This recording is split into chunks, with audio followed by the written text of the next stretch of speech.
Nasibnya tragis jadi korban pembunuhan. Amalia Mustika Ratu alias Amel nyatanya pernah mengalami insiden memilukan.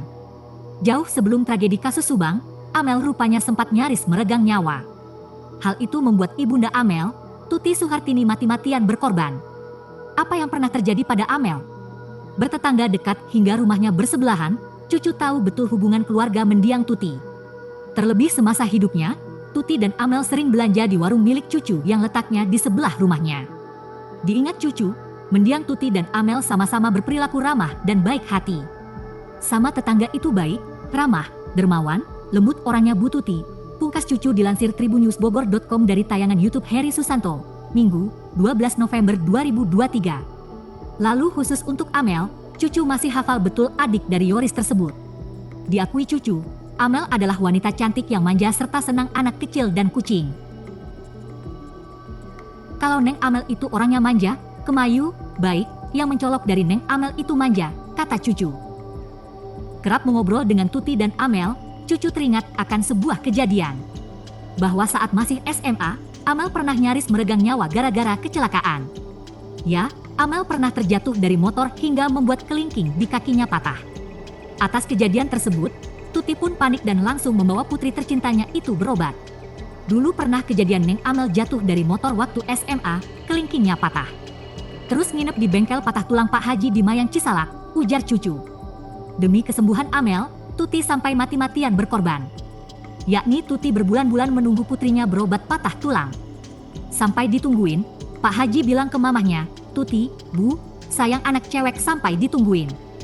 Enggak sekolah berapa bulan sampai enggak ada bekasnya," imbuh cucu. Pengorbanan Tuti untuk Amel tak berhenti sampai di situ. Tuti bahkan rela merogoh kocek dalam-dalam agar sang putri bisa nyaman berkuliah. Khusus untuk Amel, Tuti sampai membayar uang kosan mewah 15 juta rupiah per tahun. Hal itu dilakukan Tuti agar Amel tak pernah berjalan jauh dari kosannya ke gedung perkuliahan. Amel kuliah, Bu Tuti bilang gini, Teh Amel MAH di Bandung kuliahnya, kosannya depan kuliahan, gedung kampus, enggak jauh karena kan takut kakinya sakit lagi, ucap cucu. Tak cuma itu, Tuti bahkan sampai memerhatikan fasilitas bagus untuk Amel. Tuti tak ingin anak gadis satu-satunya itu kembali merasakan kesakitan. Katanya, Bu Tuti, fasilitasnya, di kosan, air hangat, kasihan bekas patah tulang. Neng Amel MAH enggak boleh kena air dingin, takut sakit lagi kakinya, pungkas cucu. Demi Amel, Tuti pun rela menginap di kosannya Amel. Hal itu dilakukan Tuti agar bisa menjaga Amel saat perkuliahan. Karena kesayangan, ditungguinnya berbulan-bulan, Amel kuliah, sama mamanya, nginep di sana, kosan. Amel orangnya paling disayang, kata cucu. Diwartakan sebelumnya, nasib Tuti dan Amel hingga kini masih membuat publik pilu. Betapa tidak, Tuti dan Amel jadi korban kesadisan pembunuh berdarah dingin. Secara keji, ibu dan anak itu dibunuh dan jasadnya disembunyikan di bagasi mobil Alphard. Mengungkap kasus tersebut secara jelas, Danu selaku tersangka pun blak-blakan. Termasuk dengan peran 4 tersangka lainnya dalam pembunuhan Tuti dan Amalia. Diungkap Danu, sosok yang jadi dalang dan eksekutor utama kasus Subang adalah Yosef, ayah sekaligus suami korban. Kepada penyidik, Danu bahkan menyebut Yosef lah yang mengangkat mayat Amel lalu meletakkannya di bagasi mobil Alphard.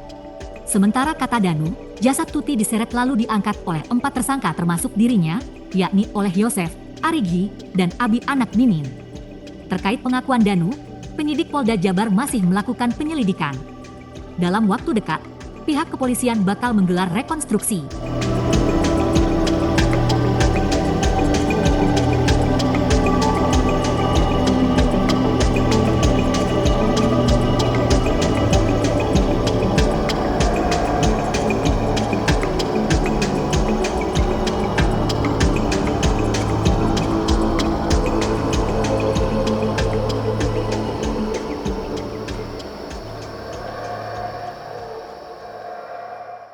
Download Tribun X sekarang, menghadirkan lokal menjadi Indonesia.